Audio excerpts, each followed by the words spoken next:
Today is February 21st, 2012, and this is Vos de Sueños After Dark. Today, we have Six Angry Mares, a crossover by Jelly.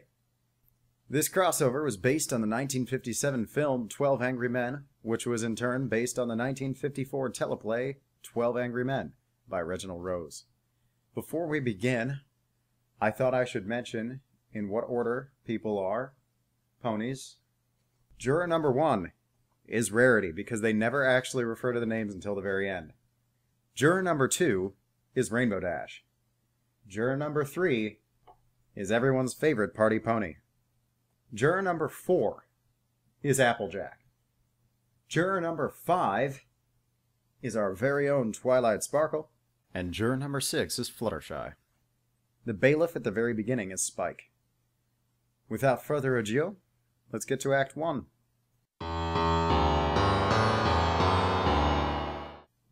Unauthorized use of harmful curse, one of the most serious charges tried in our equestrian criminal courts. You've heard a long and complex case, gentle ponies, and it is your duty to sit down and try to separate the facts from the fancy. One citizen of Equestria is cursed, potentially forever.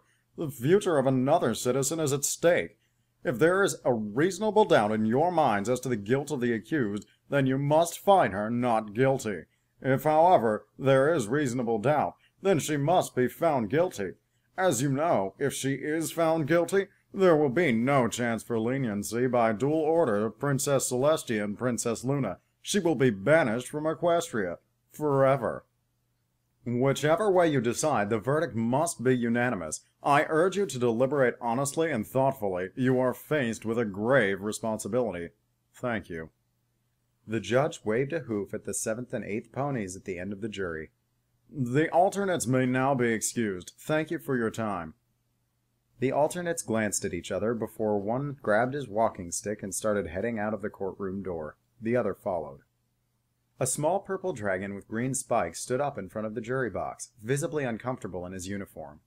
Sounding exceedingly bored, he said, "The jury will now retire."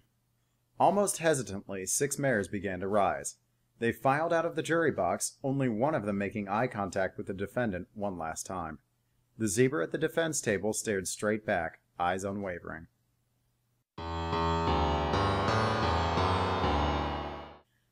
"I think she's guilty," said juror number 4 conspiratorially. She adjusted her hat dangerously over her eyes. She seemed to be ready to spit on the ground before thinking better of it. "I never seen such an open and shut case. Can hardly believe those fancy lawyers can talk so much. Just hours of talking about nothing." Juror number 2 nodded, filling her cup with water from the cooler. "Totally," she added, tossing the refreshment back before refilling her cup. "Guess they must feel entitled." She paused. "Got any foals?" she asked casually. "Nope," said juror number 4. "Got a younger sister, though. Almost like having a kid." "I know what you mean." She pulled out her wallet. Some sort of badge shined in it, but she instead pulled out a less than pristine photograph. On a picture of it was an energetic orange Pegasus with a shock of purple hair. "Not my foal, but sometimes it feels like it. She gave me this picture the day she got her cutie mark." She pointed a hoof and beamed proudly. Across the photograph, written in italics, was the phrase, "Thanks for believing in me." On the other side of the room, juror number 3 was trying, without much success, to open one of the windows. Juror number 5 stepped in and opened it with the barest hint of magic. "Gum?" she asked, holding out a hoof. "Oh, no, that's okay. Gum just reminds me of alligators." Without any further explanation, and satisfied with the open window, juror number 3 turned around and sat in the chair directly in front of her. The door to the restroom opened, and juror number 1 entered the room, her face positively sparkling with beauty. "Terribly sorry if I've kept you ladies waiting," she began. "I was freshening up." Chairs scraped as every pony took their seats. Juror number 5 remained standing, though, determined to take control from the start. "All right, girls. Now, we're not supposed to actually discuss the case until we've elected a 4-pony. Therefore, I propose we each introduce ourselves and cast secret votes. I nominate Miss Fussbudget here," said juror number 4 without looking up, waving a lazy hoof toward the purple unicorn she had just interrupted. She was leaning back in her chair, decidedly comfortable. "Second," said juror number 2. "All in favor?" There was a chorus of murmured assent, save for the pony who had just been nominated. Yeah, good to me. All posed? Silence. Then it's settled. Let's get a move on, folks. I got a family to get back to. Juror number 5 plopped down, a little stunned at how quickly the voting had precipitated, and more than a little annoyed that it had just happened without her approval. Right, she said, trying to think of what to say. After blinking twice, she magically floated up a hefty stack of papers and coughed into a hoof. I took the liberty of taking a few notes during the trial, and I also made a checklist of every piece of evidence that was admitted. I think we should start by going over everything on the list. The cow pony grunted. How's about we all just vote now and see what happens? If we all already agree, then there's no sense in wasting our time. Second, said juror number 2. Juror number 3 immediately slid a strip of paper folded in half into the center of the table. The letters I-U-G were clearly visible through the paper, having been written in bright pink. Fine, said juror number 5, slumping a bit in her chair. She started tearing up a piece of paper into strips. Every pony go ahead and write down what you think, and just a minute, Sugarkeep. Why can't we just vote out loud? I trust we're all honest folk here. What's the sense in keeping these votes secret? Ain't like we're supposed to keep our opinions to ourselves. The purple unicorn's face reddened slightly. Because we don't want to pressure any pony into making up her mind before she's made up her mind. And last I checked, I'm the 4 pony, and I say we should use secret votes. Juror number 4 raised her hooves in mock surrender and settled her chair back to the ground. She had very openly and hastily written G-U-I-L-T-Y in all capital letters on the strip of paper that had been handed to her, and she pushed it into the center of the table without bothering to fold it. The white unicorn sitting beside the orange earth pony barely held back a look of disgust at the display of rude behavior. She positioned a hoof to keep her papers secret while she daintily dipped a quill, using her magic, in a bottle of ink supplied by the courthouse. Juror number 5 collected the ballots as they were tossed into the center of the table. She gave them a little shuffle before clearing her throat. Guilty. Juror number 4's paper fluttered onto the table. Guilty. The paper with the pink writing followed. Guilty, guilty, I don't know, and guilty. Looks like we're undecided. She gathered up the papers again and put them into an envelope that was already labeled Vote Number 1. Whoa, said juror number 2. What? Seriously? I don't know. That's not even a real vote. She hovered over her seat, hooves crossed. Who put that in there? Juror number 6 started to slide down into her chair at the same time the 4 pony stood up. That's not how secret voting works. We're not supposed to know who voted what. The purple unicorn sealed the envelope and set it beside her stack of papers, as if for emphasis. I thought you said the point of secret voting was so no pony would feel pressured into voting guilty, countered juror number 4. And seeing as how we voted now, there's no point in keeping the vote secret no more.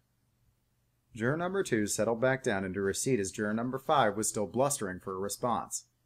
It doesn't matter, juror number 2 said sulkily. It was obviously her, she said, pointing to the now empty chair at the head of the table. Juror number 3 popped her head underneath the table and smiled at the cringing Pegasus on the floor. Hi, she said, practically bubbling. Are we making an igloo? The Pegasus merely curled herself up into a tighter ball of pink and yellow. She might have responded, but it was too quiet to hear. A white hoof gently prodded juror number 6's shoulder. Come now, darling, the voice said. There's nothing to be ashamed of. She gave a winning smile. We want to hear what you have to say. Juror number 6 slowly unfurled herself and peeked over the edge of the table. So why did you vote I don't know? Demanded juror number 2 on the offensive. This earned her a couple of cross looks from others at the table. The pastel Pegasus cringed, but kept her head visible. I don't know, she squeaked. Juror number 2 sighed. I can't even hear you. Speak louder. I don't know, she repeated herself slightly faster. Louder! There was an inhalation of breath. I don't know. Juror number 2 face-hoofed and lay her head down on the table. Great. You don't know why you voted that you don't know. That's just fantastic. Speaking of fans, it sure is hot in here, piped juror number 3, cutting off a remark juror number 5 was about to make. This must be like the hottest day of the year, and we don't even have air conditioning. She gestured to the fan above the table that was clearly broken. I think we should build an igloo. She suddenly blew her nose into a pink handkerchief. There was an uncomfortable silence. It didn't seem like the conversation had anywhere to go. I reckon there's nothing wrong with saying you don't know when you rightly don't know, said juror number 4, breaking the tension. It's an honest answer. May as well go over the evidence like Miss Four-Pony says, and we'll see what happens. Better than just sitting here. Juror number 5 gave a surprised smile. After being conversationally snubbed several times already, it was a happy change to have the attention suddenly thrust back on her. An excellent idea. We could go over every detail. A scroll with unchecked boxes floated beside her. So, the first witness... Hold it, interrupted juror number 2. Going over 6 hours of evidence is going to take forever. Sounds about right. Well, it's not going to take more than 6 hours. There was a mumble from the unicorn to her right that 6 hours of evidence would take at most 6 hours to go over, but the Pegasus didn't acknowledge it. Let's stick to the important stuff. We should just go around the table and have every pony say why they think she's guilty. Then we can see if she, pointing at juror number 6, has anything to say. Suits me, said juror number 4. I'll start. She pushed her hat up and scanned the ponies at the room. Something like this doesn't just happen by accident. According to that testimony, there ain't a unicorn spell in existence that can explain what happened. If there was an equivalent unicorn spell, I'd be having some serious doubts, but as things stand, it had to be a zebra curse, and the only zebra who could have done it was her. Ain't like there's just a heap of zebras around Ponyville, and there was zero evidence to put any other zebras anywhere close to the crime scene. She leaned back in her chair, signaling she was through. The room turned to juror number 1. She said primly and somewhat noncommittally. The timing is especially important, but I would boil it down to 4 points. First, the day before the incident was discovered, the defendant was at the victim's house. Second, it is uncontroverted that while at the victim's house, the zebra was heard shouting, "Curse you, pony, now it is too late. You have doomed us both to a horrible fate." Third, when she ran off after the shout, she was positively identified by a second neighbor. This neighbor not only recognized her for her stripes, but also because of her cutie mark, something that is unique to every pony. And fourth, no pony else was seen at the victim's house between the shouting that night and the next morning when she discovered she was cursed. You simply cannot tell me that this is all a coincidence. Juror number 4 was skipped for being the sole dissenter, and the attention shifted to juror number 3. Isn't it obvious? She said. This is exactly the sort of things that zebras do. They're a menace. She stood up, hooves on the table, and started to sing. She's an evil enchantress, and she does evil dances, and if you look in her... Now hold on, said the 4-pony. Stick to the evidence, please. I don't remember anything about evil dancing. She started shifting through her notes, just in case. The pink pony sat down with a harumph. She's guilty. I know her kind. It's always secrets and lies. You can't believe a word they say. You all know it. The sooner she's banished, the better. Whoa there, Nellie, piped in juror number 4. What a terrible thing to believe. Since when is dishonesty a group characteristic? You have no monopoly on the truth, and besides, she didn't even testify. Even if she's never spoken an honest word in her life, which I sincerely doubt, it doesn't make a lick of difference in this case. All right, said juror number 2. We don't need a sermon. Still, she gave the pony beside her an odd look before speaking her piece. Since it was brought up, the fact that she didn't testify is what really gets me. When she was arrested, she didn't say a word. Taken to jail, not a peep. Apparently, she hasn't spoken at all since it happened. If that doesn't say guilty conscience, I don't know what does. She looked finished, but then her eyes lit up again. Oh yeah, and she even went back to the crime scene the next morning for Celestia's sake, probably to mess with the evidence. Not cool. Juror number 5 was last. I guess you girls pretty much covered it, she said, marking off several checkboxes on a separate list, though not all of them. She looked up to juror number 6. So, what doubts do you have? Let's discuss them. The Pegasus recoiled. I don't know. She just seemed so nice. I don't think she deserves to be banished. Nice? Erupted juror number 3. Nice? I bet she can shoot spiders out of her eyes. Did you even see them? They glow in the dark. She leaned over the demure Pegasus, eyes bulging. Spiders? Deadpanned juror number 1. She rolled her eyes and pulled out a stylish paper fan from her pack and magically put it to work. Spiders, repeated juror number 3, with emphasis, as if daring any pony to oppose her. Well, started juror number 4. So long as we're talking about doubts, there's one thing I keep getting hung up over. I ain't saying it's enough for a reasonable doubt, mind you. Just something that's been puzzling me." She paused, and the room was silent save for the enchanted fan. "Where's the motive?" When no pony answered immediately, she continued. "Why'd she do it? At worst, this was a contract that went south. But as far as I can tell, it ain't like this zebra ever cursed any pony before. So why now? What does she stand to gain? It doesn't make sense." What makes you think she needs a reason? Countered juror number 3. "I suspect she was just angry," said juror number 1. "For 2 reasons. First, here she is at the victim's house after having been working on the contract for weeks. She still had not been paid, not a single bit up front. She needs the money and clearly deserves the money. And then she finds out the contract is broken. Any pony would be rightfully upset in such a situation.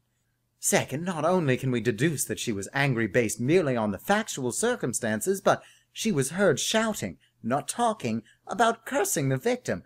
This was obviously a crime born of passion." There you have it, said juror number 2. there's the whole case. "But," Squeaked juror number 6, finding her voice, "didn't the victim say she had contracts with the zebra before? And in the past, they'd always worked out their problems." She looked around for Askins with a weak smile. "That's exactly right, Sugar Cube," said juror number 4. "And that's part of my problem seeing a motive." "So, if they always worked out their things before, I really don't think she'd resort to cursing. She just seems nice." "Dear, you said it yourself," said juror number 1, remaining coolly detached. "This isn't the first time they've had problems with contracts. Maybe this was just one breached contract too many. Every pony has a breaking point." She paused. "And in fact, that raises a third." "But," said juror number 6. "oh, I'm so sorry. I didn't mean to interrupt, but I think this is important." Juror number 1's fan started flapping a bit faster, but she held her tongue. "Thanks. I'm not sure this was even a very important contract, and I certainly don't think the zebra actually needed the money. I think maybe she was just trying to be nice. She's just like any pony else, trying to live her life. She's obviously had a rough one." Her voice gained a little strength. "She's apparently the only zebra in Ponyville. It must be hard. No family. She lives alone in the Everfree Forest. We don't even know if she has any real friends. And I just don't feel right saying she's guilty and banishing her forever when I'm not sure." Here we go. said juror number 2. Again with the niceness. You're a bleeding heart, you know that? Nice ponies can still do bad things. "Not an important contract," added juror number 1. "This was apparently a huge contract." But suppose it wasn't. The only pony saying it was a big, huge, super important contract is the victim. Maybe she, skewed the details because she knew the zebra wasn't going to say anything." What do you mean, suppose she lied? What's the point in having witnesses at all, then? said juror number 2 aggressively. Oh, gosh, I don't know. I'm just saying it was possible." "Possible," said juror number 1, "but not very probable." A cloud of silence descended over the table. I don't know, offered juror number 5, taking the opportunity to speak without interruption and lining up her own thoughts. We shouldn't not consider it. Her face scrunched at the double negative, but she was undeterred. Maybe she was lying. Maybe. Okay, fine. Whatever. Suppose she did lie, argued juror number 2. So what? What does that prove? What does it mean?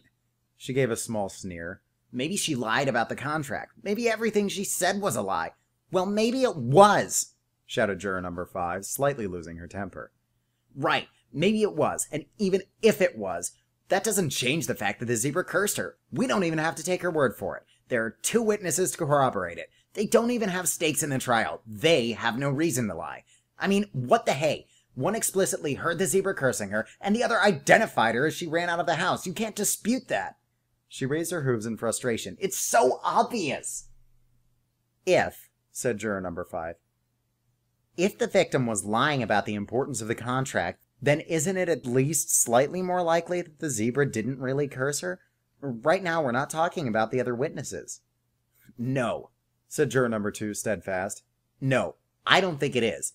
I can hardly believe that this point is up for debate. She said she was going to curse her, and then she did curse her. Blam! Case closed. She pounded one hoof into the other. Now we know that's not necessarily true, spit juror number 5. Before this trial, I didn't even really believe there was such a thing as a curse. They're certainly not commonplace, but the point is, ponies say things like curse you all the time, and they don't really mean it. You're joking, said juror number 2. She's joking, right? If some pony says she's gonna curse you, she's gonna curse you. It might not be with fancy zebra incantations, but she'll curse you in her own special way. Ruin the wheel of your cart, salt your crops, slander you, whatever it takes. And do you honestly think that some pony would shout that they're going to curse you when they know how easily they can be overheard? I suspect she's smarter than that. Ponies don't exactly think rationally when they're under stress or angry, said juror number 1. Smart, said juror number 3. She's one of them. And an enchantress. For all we know, maybe she has to yell to curse ponies. And then she ran away immediately after the curse when she realized that every pony heard her because she didn't want to get caught. She let the point sink in. And worse, she even cursed in rhyme. If that doesn't prove it was a curse, I don't know what does. There was a hushed silence before a very quiet voice spoke up. Songs rhyme. Juror number 3 stopped short, face reddening. Her pink hair was now drooping limply on one side of her face as she rounded on the Pegasus. Well, she wasn't exactly singing, was she? Juror number 6 shuddered and blinked back tears. No pony spoke. The room definitely felt very different now than it had when they first entered. I'm sorry, the Pegasus finally squeaked. I didn't mean to make you mad. She stood up and looked at the ponies in the room, wincing slightly. Then she walked slowly and stopped beside the water cooler. Maybe I have a proposition. She lowered her head and chose her words carefully. How about the rest of you vote again, and I won't vote this time. If you all vote guilty, then I'll vote guilty too. Like I said, I just really don't know, but if you're all convinced, then maybe I'm wrong. Finally, she talks some sense, said juror number 3. Again, she was the first to throw in a folded paper scrap onto the table. And again, the letters IUG were clearly visible. It was as though she had prepared the scraps ahead of time. This time, the voting was not nearly as quick. Even juror number 4 shielded the paper before writing onto it, despite having been the most open about votes from the beginning. As the ballots were tossed into the center of the table, the 4-pony collected them before adding her own into the mix. Here are the votes, she said.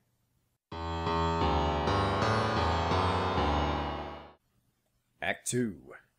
Guilty, guilty, guilty. Juror number 5 stopped and read the next ballot very slowly. Not guilty, and guilty. Boy, how do you like that? Said juror number 3, standing up and slamming a hoof on the table. Now the chicken flaps her wings, said juror number 2 in disgust, her own wings visibly bristling. All right, who was it? Said juror number 3. I think we have a right to know. Excuse me, interjected the 4-pony. This was a secret ballot. We agreed on this earlier. If the voter wants to remain secret... What do you mean? Shouted juror number 2, genuinely upset now. There are no secrets here, and I know who it was. She shoved her hoof into the 4-pony's shoulder. What's the matter with you? She continued condescendingly. You come in here, and you vote guilty with the rest of us, and then this slick preacher pulls a stunt and tries to tear your heart out with stories of this poor zebra all alone in Ponyville, so misunderstood. So you change your vote, completely ignoring the facts. If that isn't the most sickening... Now hold it, stuttered the 4-pony. Hold it? We're trying to banish a guilty zebra from Equestria. Any pony, and I mean any pony who does what she did doesn't belong here, and all of a sudden you're paying attention to fairy tales. Please, I just want to say something. I have always believed that a pony is entitled to have unpopular opinions. We all have the right to disagree. Fine, then you disagree. Why did you change your vote? Rather than answer, juror number 5 simply glared. She ain't gonna tell you nothing, said juror number 4 from underneath her hat. She didn't change her vote. I did. Juror number 2 flumped into her chair, slack-jawed. What? She managed, voice cracking. Perhaps you'd like to know why. Not really, said juror number 3 huffily. Let her talk, said the 4-pony, visibly trying to calm herself down from being shaken so badly. Thank you kindly. She pointed at the mute Pegasus still facing the wall. This pony chose to stand against us. That's her right. It takes a good deal of courage to stand alone, even if you believe in something very strongly. And despite that, she left the verdict up to us. She bet the farm, hoping for support, and I gave it to her. I want to hear more. I still think the zebra's probably guilty. I'm almost plumb sure of it's matter of fact, but it ain't right to have some pony banished when the vote isn't unanimous. That ain't how things are done. It ain't how things are done in a family, and it sure ain't how things are done in a legal system either. The vote is 4-2. Juror number 2 leaned towards the four-pony. Under her breath, and with a sheepish grin, she said, Look, I was a little excited. You know how it is. I didn't mean to get nasty, nothing personal. Rather than reply, juror number 5 started writing on a piece of paper, openly ignoring the apology. She was clearly breathing through her nostrils, not trusting herself enough to open her mouth. It turned out she was writing vote number 2 on a second envelope, which she slid the 5 ballots into before sealing. Fine. You want to talk? Let's talk. If the zebra didn't curse her, then who did? Technically, said juror number 1, that's not a question we should be asking. We're not concerned with who did it, but rather whether the zebra is the one who did it.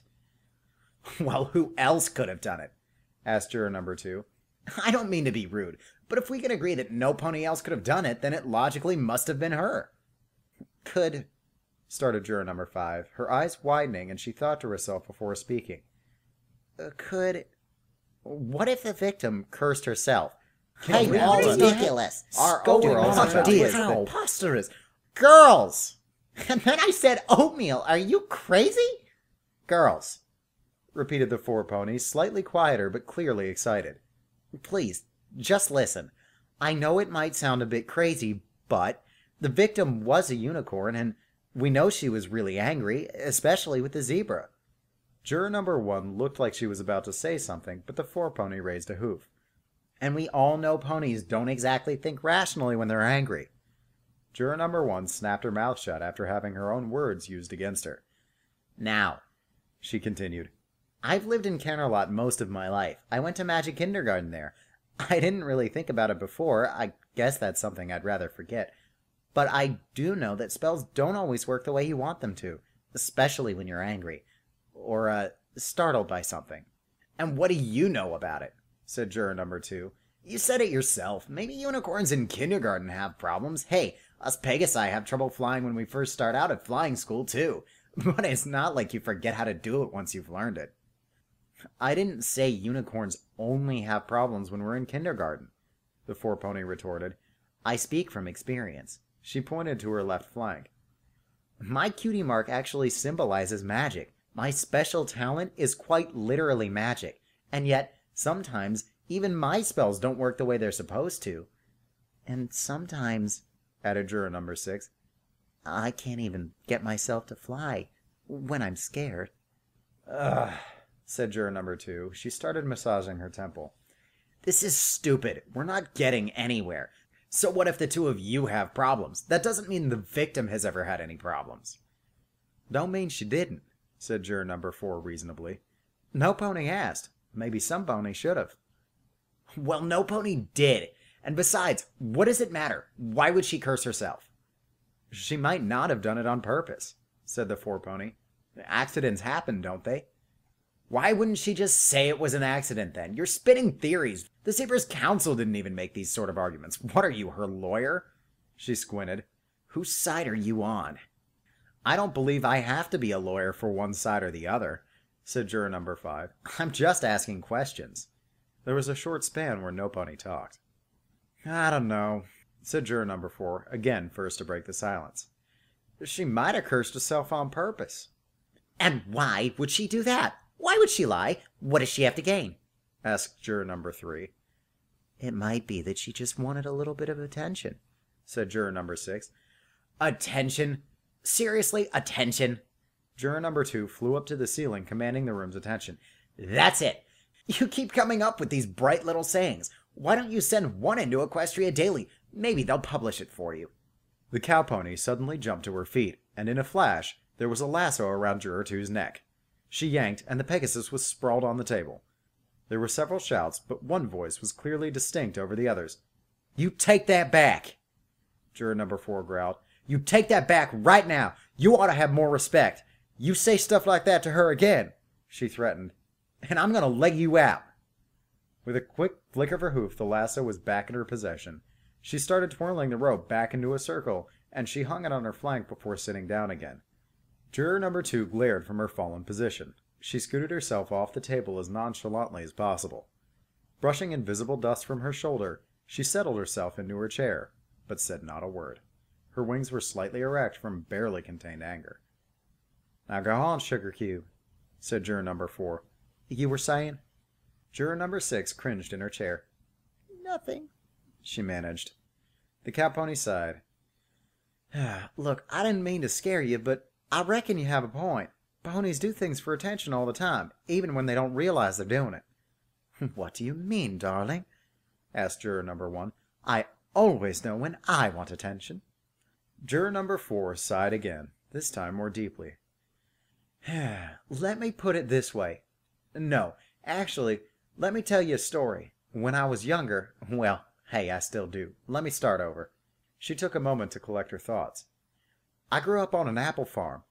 I've been a farmer all my life, as a matter of fact. It ain't easy work and the hours are long. It's farmers like me that keeps food on tables. As far as I can tell, ponies don't really give much thought to where their supper comes from.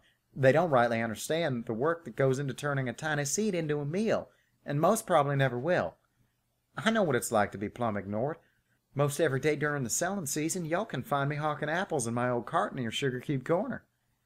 Of course, I got customers, and they'll talk it up with me occasionally, but that ain't my point. But it's a rare day when some pony talks to me just to talk to me. To most every pony, I'm just a vendor on that street plying my trade. And in a way, that's entirely right, but in another way, that's entirely wrong. Now, I know I'll never be a famous pony. There'll never be a statue of me. There'll never be a book written about me. I'll rarely, if ever, be quoted. The only recognition I get is in the family. Even then, it's just for doing what's already expected of me, and most of the time that's just fine. But a few years ago, I think I let it get to me. My big brother was too hurt to work, and my little sister was too small to work. My granny was too old to work, and we were deep in apple buck season. So, I told myself I was going to buck every last apple off of every last tree in Sweet Apple Acres. Dear, I'm not sure where this is going, said juror number 1 gently. I'm getting there, said juror number 4. The problem with the plan was that on some level I think I knew I couldn't do it. I just didn't want to admit it to myself. So I worked late into the night. I started losing sleep. I wasn't eating right. I basically made myself miserable for no good reason. At the time, I just attributed it to stubborn pride. Of course, ponies noticed. It's easy to ignore some pony if they're always the same. It's easy to ignore some pony if they never seem to stand out. But it ain't so easy to ignore when the perky sales pony you run into most every day at the market is suddenly exhausted, falling asleep in the middle of conversations, and running into signs and tripping over rocks. And it later occurred to me that maybe, I had sort of wanted to be noticed all along. Maybe some pony would offer to help. Maybe some pony would show concern. Maybe some pony would appreciate the work I do. Something. Anything. I just had to go to a bit of an extreme. She coughed and pulled her hat back over her eyes, blushing slightly. So, let me get this straight, said juror number 3. You're trying to get us to believe that the victim lied about the curse just because she wanted some attention? Well, I don't rightly know, replied juror number 4. I'm just saying it's possible. That unicorn never mentioned having a single friend. In fact, pretty much the only thing she did talk about was how many contracts she always has. Seems to me like she's probably always so focused on her business that she hardly has time to make friends. And that can be a real sad thing. Imagine the attention she's gotten since this whole thing happened. You see? Juror number 1 bit her lip, thinking to herself. There might be some truth in that. I can't believe this, moaned juror number 2. Ponies don't just curse themselves for attention. Why, I've got a fan who follows me wherever I go. I mostly just ignore her. She can be pretty annoying. She's done a whole lot of stupid things to get me to pay attention to her, sure, but something like this, no, I'm not buying it. I don't even see how this makes a difference, said juror number 3. I thought we said earlier that there isn't a unicorn spell in existence that can explain what happened to her, so it's impossible that she cursed herself, even if she wanted to. That's right, said juror number 2, turning to the pink earth pony. You're absolutely right. That might not necessarily be true, said the 4 pony. What? Juror number 1 did not look amused. You were listening to the evidence, weren't you? They must have gone over it 100 times. 3 expert witnesses, all of them saying the same thing, and nothing to the contrary. Juror number 5's eyes shifted to the giant stack of notes beside her. Yes, but I don't quite buy that evidence. Observe. Watch that water cooler over there in the corner. A red magical aura surrounded juror number 5's horn. She closed her eyes. Now, she said, I'll need to concentrate for a few seconds, but you punch me exactly when I say. What? Just do it. You'll see. The water cooler started expanding and shrinking back. The water inside started bubbling. It seemed to grow a few black tendrils. Juror number 5 was visibly straining under the effort, her eyes now shut tightly. I'm not sure this is legal, started juror number 1, but she was interrupted with a loud, Now! Juror number 2 socked the purple unicorn in the gut, and the water cooler simultaneously transformed with a... Oh, it's hideous! shrieked juror number 1. The cow pony gave a low whistle. Juror number 6 fell off her chair and backed away towards the nearest window. A red balloon escaped from somewhere under one of juror number 3's arms and zipped around the room, releasing air with a whizzing...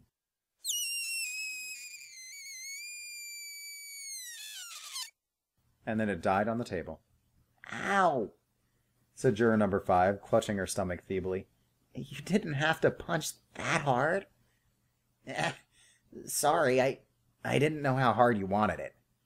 Then she looked over at the thing in the corner. Yeesh. Gently sitting down, juror number 5 said, I think I've made my point. Juror number 6 timidly raised a hoof in the air. Pshh, said juror number 3. It doesn't look anything like what happened to that poor unicorn, and I suspect what you just did now can be undone. Probably, said juror number 5. But what I did was combine 3 different spells all at once. Any pony who doesn't know what I was trying to do would have a tough time reversing it. Right now, I'm probably the only pony who could change it back, except for maybe Princess Celestia or Princess Luna. And even then, I might not be able to, because I made sure I was interrupted, so even I'm not exactly sure what happened. Big deal, juror number 2 scoffed. You just said that you had to combine 3 spells and get punched in the stomach for that, gesturing to the monstrosity, to happen. And, like you said earlier, your special talent is magic. The victim in this case is just your average unicorn. She probably can't do 20% of the stuff you can do, even when she screws up. That's as it may be, but I most certainly could never make anything that dreadful, added juror number 1. Also, you just said that it probably could be reversed. But that unicorn, even Princess Celestia can't change her back. She's probably cursed forever unless some zebra uncurses her. Not that any of them would. Juror number 6 raised a hoof slightly higher. I said it can probably be reversed. I don't actually know. You do realize that if it can't be changed back, that you just broke the law? Opined juror number 1. I'm well aware, responded juror number 5. It's no matter. Water coolers are inanimate objects, and if necessary, I will pay for its replacement. We have bigger issues to deal with here. I don't know what you're trying to prove, said juror number 2. So you ruined a water cooler. Good going. Now suppose you tell me why in Equestria any pony would even risk doing something like that to herself. You didn't even do it on yourself. You used it on a water cooler. And not only were you focusing on a water cooler, but you had to be interrupted just for it to work. Are you seriously suggesting some random unicorn somehow had the ability to cast 3 spells at once, she needed to cast them all at herself, and on top of that she was interrupted at just the right moment? And that the zebra in the room just happened to be talking about curses at the same time? Think about it. If these wild theories are enough to find that zebra not guilty, then apparently no pony is ever guilty of anything. Because you can always spin some crazy yarn that no pony's thought of. Just because you think of it doesn't make it reasonable. The judge told us from the very start that we're supposed to separate the facts from the fancy. Well, as far as I'm concerned, you've gone well beyond the facts and well into fanciful tales. And anyways, how do you know what happened? You weren't there. That's right, said juror number 5. I wasn't there, and neither were you. Juror number 6 put her hoof down and finally spoke. I'd like to call for another vote, she said. What good is that going to do? You can't seriously... A vote has been called for, said the 4-pony. And I don't think we need to keep these votes secret anymore. All for not guilty, raise your right hoof. Juror number 6 and juror number 4 did as they were told. The rest of the room didn't move. 1, 2, counted the 4-pony, and then she raised her own hoof. 3. The vote is 3-3. I can't believe this, said juror number 2. You! She pointed at juror number 6. You come in here with your heart bleeding all over the floor about this poor zebra, and you keep making up these wild stories, and you've somehow gotten some soft-hearted old mares listening to you. Well, I'm not. I'm getting real sick of this. She looked around. What's the matter with you ponies? This zebra is guilty. She's gotta be banished. We're letting her slip through our hooves here. Slip through our hooves? Said juror number 6. She stood up, some flare in her eye. Are you her banisher? I'm one of them. Perhaps you'd like to banish her yourself. This zebra? You bet I would. Then I'm sorry for you. Oh, don't you start that with me. What it must feel like to want to banish her. Shut up. That's terrible of you. I said shut up. You're a sadist. Shut up. You want to see her banished because you personally want it, not because of the facts. Shut up! And just like that, she was flying across the table, her hooves outstretched towards juror number 6. Just as quickly, there was a lasso around her waist. Juror number 3 and juror number 1 each stood up and started holding back the struggling Pegasus, pushing her down onto the table. From the looks of it, the 4-pony was also ready with a spell, her horn faintly glowing. Let me go! Leave me alone! Juror number 2 snorted, smoke coming out of her nose. Curse you! She sat now pinned. Who do you think you are? I'm a Wonderbolt, or didn't you know? She flashed a badge from her wallet. You can't talk to me like that! You really don't mean you'll curse me, do you?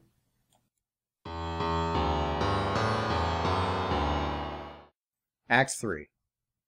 Juror number 2 inhaled deeply, her eyes narrowing into slits, and then she exhaled. Closing her mouth, she gave a roll of a shoulder to dislodge one of the hoofs holding her down. Somehow sensing that the moment was over, the others reluctantly let go. Quietly seething, the Pegasus fluttered off of the table and to the open center window. She stared outside at the courthouse steps and did not say a word. Thunder rolled. Sounds like we're in for some rain, remarked Juror 4 after a long silence. Didn't remember that was scheduled for tonight. Juror 3 blew her nose into her handkerchief. She wiped her brow and leaned across the table towards juror number 1. Don't you ever sweat? She asked quietly but incredulously.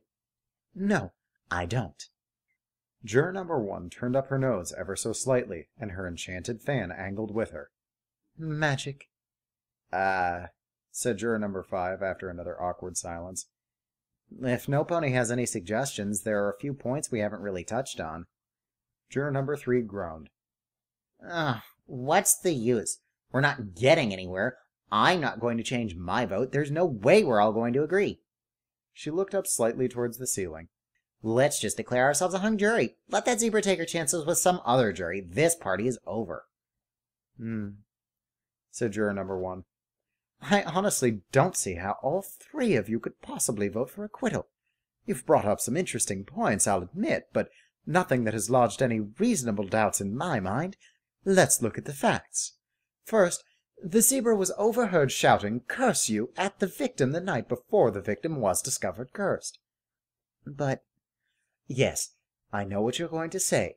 Alternative explanations aside, this is still an important fact. Second, no pony else was seen at the victim's house between the shout and the following morning when the victim notified the authorities. Third, we know that she was angry. She probably cursed the unicorn because she was lashing out of that anger. Fourth, despite the display we saw earlier, it is highly unlikely that this curse was caused by anything other than zebra magic. Fifth, since you're bringing it up, said juror number 4 slowly, There was never actually any evidence saying that zebras are actually capable of bringing about that sort of curse. She looked around. They only argued that a unicorn couldn't have done it. Huh, said juror number 5. That's true. She absent-mindedly started shuffling through the envelopes labeled Vote 1 and Vote 2. Don't be ridiculous. Said juror number 3. Of course it was a zebra curse. What else could it have been? There are no other explanations. She glanced at the grotesque thing in the corner of the room and quickly corrected herself. No believable explanations. This is exactly the sort of thing that zebras do.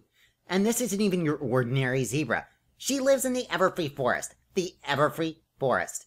All sorts of stuff we can't explain happens there. The weather creates itself. The plants grow on their own. The animals care for themselves. Everything about it is unnatural. You think a zebra living there for years hasn't learned a thing or two? If anything, living there has probably made her worse. She must know all sorts of curses we've never even heard of before. Not for nothing, said juror number 4. But we don't know if she knows any curses. That was never proven. But we do know she's never cursed no pony before. And truth being told, I've never heard of a zebra cursing any pony before, except in fairy tales. How do we even know zebras can curse ponies? Juror number 3 spluttered. You think Princess Celestia would even let this trial happen if zebras can't use curses? Maybe the princess doesn't know if zebras can use curses either. Juror number 2 spun around from the window and muttered something under her breath. Suppose you really did talk all of us out of this, she said. And that this zebra really can use curses, and that she really did curse that unicorn. Are you saying that just because we don't know if zebras can use curses, that this one can just get away with it? Suppose you talk us into voting guilty and that zebras really can't use curses. Are you saying that it's still okay to banish her? How can you doubt it? What else could it be? 5th, cut in juror number 1, firm yet shaky. 5th, the zebra came back the next morning. To destroy the evidence, that's right, added juror number 2. Now, wait just a minute, said juror number 4. Exactly what evidence might she have destroyed? I never really followed that argument from earlier. Why, said juror number 1. The contract, of course, darling. No contract, no motive. Sugar, every neighbor knew those two had a contract. The zebra had been working on it for weeks. Try again. Maybe she came back to finish her off, said juror number 3 darkly. No victim, no case. Or maybe, said juror number 5, she came back because she had no idea the unicorn was cursed at all, and she was just in the wrong place at the wrong time. Maybe she came back to help. Help? Said juror number 3 sarcastically. Help? You know what? The real crime is being committed right here in this room. She stood up, nostrils flaring. In case you haven't noticed, the only thing we're deciding here is the fate of some zebra. Wicked enchantress. She's evil. She lives in the Everfree Forest doing her evil stuff. Why, she's so evil. Juror number 4 pushed back her chair, and then she stood up and walked into the corner of the room. Where do you think you're going? Listen to me. You look a zebra in the eyes. You look that zebra in the eyes, she'll put you in trances. I saw. She pointed to juror number 6. This one, your ringleader, was looking a zebra in the eyes most of the trial. You want to know why that zebra didn't testify? Because she was laying a spell. She had to concentrate. How could any pony possibly believe that she's innocent? What? Because she's nice? We all know about zebras. We've been told about them our entire lives. They're different. They're evil. It's all they know. Whoever heard of a nice zebra? Juror number 5 stood up, and she walked to another corner of the room. You better listen to me. Juror number 3 raged, wagging a hoof. We've got her. Do you really want one of them wandering our streets? Free to do anything she pleases. I don't want anything to do with her. Sure, she's done some good things. I'm the first pony to say that. She has to help ponies sometimes to keep up her front. But the instant some pony does something that she doesn't like, blam, cursed. And that's just this time. Just like any of them would do. You think things are going to get better if we let her free? Juror number 6 and juror number 2 simultaneously stood up. They shared a quick glance and walked to the 2 remaining corners of the room. What's going on here? Where are you going? I'm speaking my piece here. She desperately leaned across the table to juror number 1, the only pony still seated in the room. You know how it is, don't you? Us ponies, we don't mean anything to zebras. We're just there. Things to them. They're to be cursed. They're to be killed. They don't care. For all we know, they probably eat ponies like us. Throw us in stews. There's not one of them that's good. You better watch out. Take it from me. This zebra on trial? Juror number 1 artfully grabbed her fan from the air, closed it with a flourish, and set it on the table. I've had quite enough, she said, dangerously quiet. If you open your mouth again, I'll personally sew it shut. Juror number 3 moved her lips but made no sound. She looked around the room, but there were no eyes for her to meet. Her lower lip trembled slightly. Very, very slowly, she walked to a small table next to one of the windows. She walked almost as though she were a zombie. Staggering, she pulled out the chair. It screeched, and it was the only sound in the room. She looked around the room once more, and then she slumped into a chair. As she lay her pink head down over a hoof, there was another rumbling outside, and it started to rain. The 4 ponies in the 4 corners of the room made their ways back to their respective seats. The sounds of the downpour muffled their hoofsteps on the wooden floor. So, said juror number 5, all business. Where are we? We were discussing why that zebra came back to the house, said juror number 1. And I don't think we can come to any firm conclusions on that point. She could have come back to the house to make sure that the curse took hold. She could have come back to burglarize the house. She could have come back for any reason you like. Maybe a good night's sleep let the guilt sink in. Well, that reminds me of something, said juror number 4. Why is it that a curse took a whole night to, manifest in the first place? Wouldn't it be more quick-like? She blushed. I'm afraid I don't know much about this sort of thing, so I'll have to defer to y'all. Well, started juror number 5 with a scholarly tone. Not all spells are instantaneous. Some can be activated or triggered by a phrase, a movement, a certain event.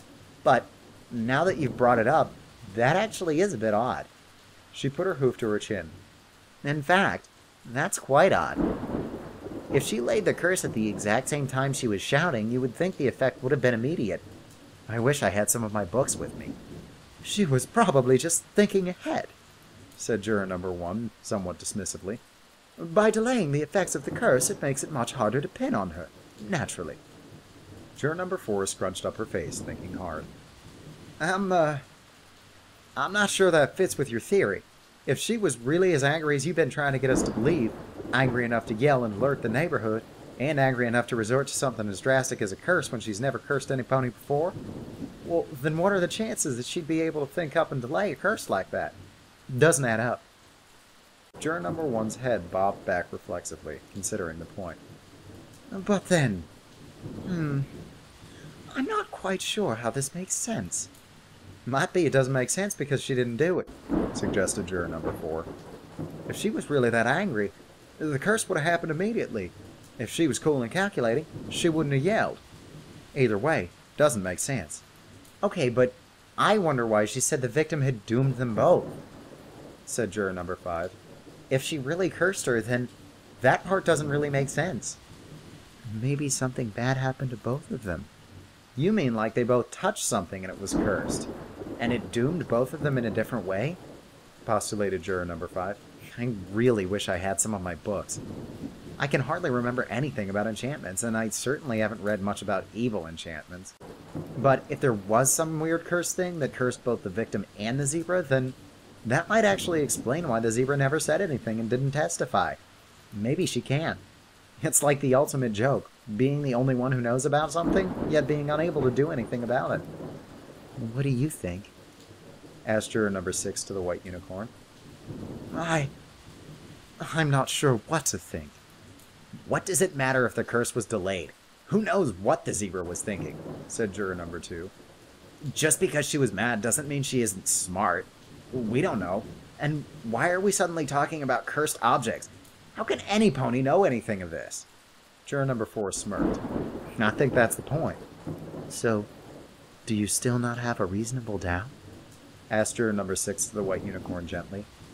I think she's guilty, said juror number 2. Any pony agree? She looked again at juror number 1. Juror number 1 wiped the sweat off her brow. No, she said after a time. No, I'm convinced. Not guilty. What about you in the corner? asked juror number 4, raising her voice to be heard.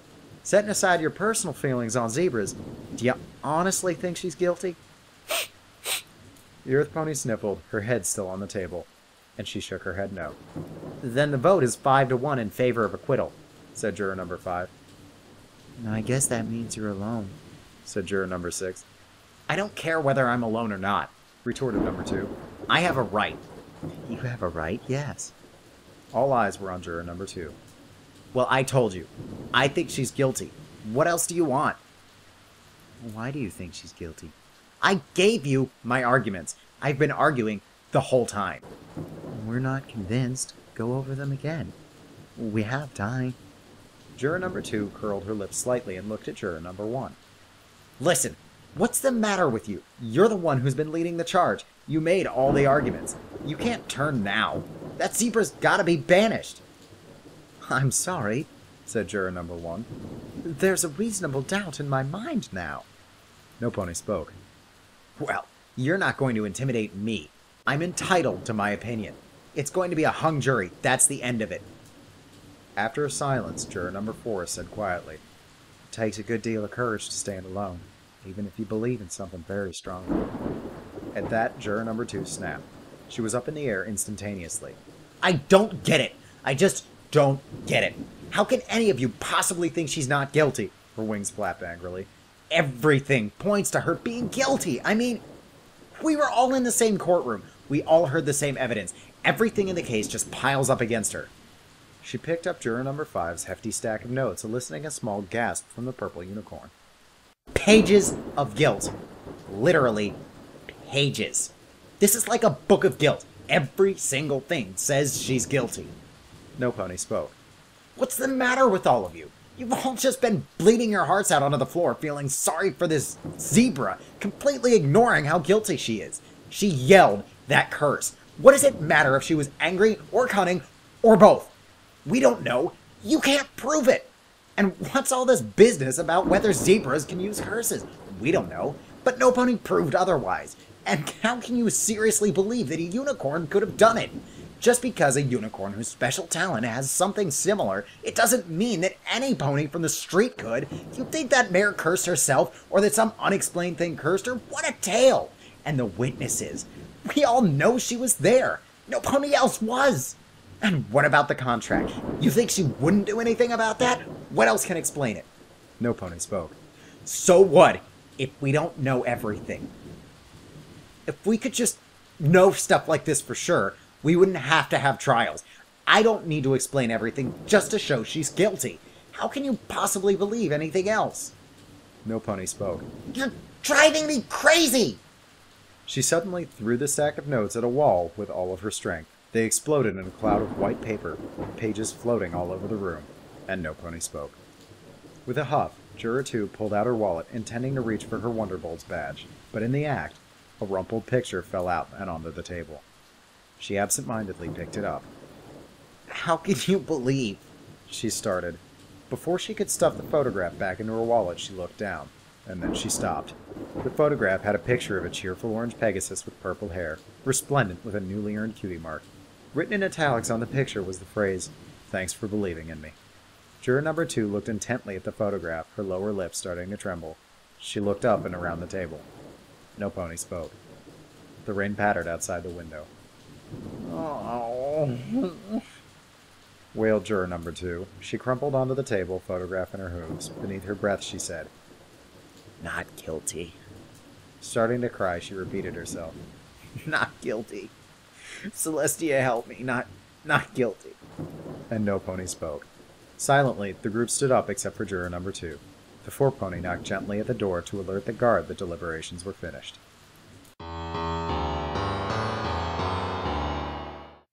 Juror number 6 looked out into the rain on the top of the courthouse steps. As she was about to step forward, there was a voice behind her. "Hold up there!" Juror number 4 galloped over and slowed as she approached. She doffed her hat respectfully. "That was some mighty fine work up there. What's your name?" Fluttershy. "I'm Applejack." The two looked at each other. Well, said Applejack. so long. So long.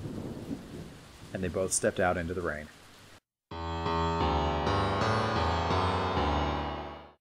And that was 6 Angry Mares by Jelly. I hope you guys enjoyed it. I certainly did. Oh, that was a long recording, so with that I will bid you guys adieu. And I will say good night and safe travels, every pony. This is Vos de Sueños signing off.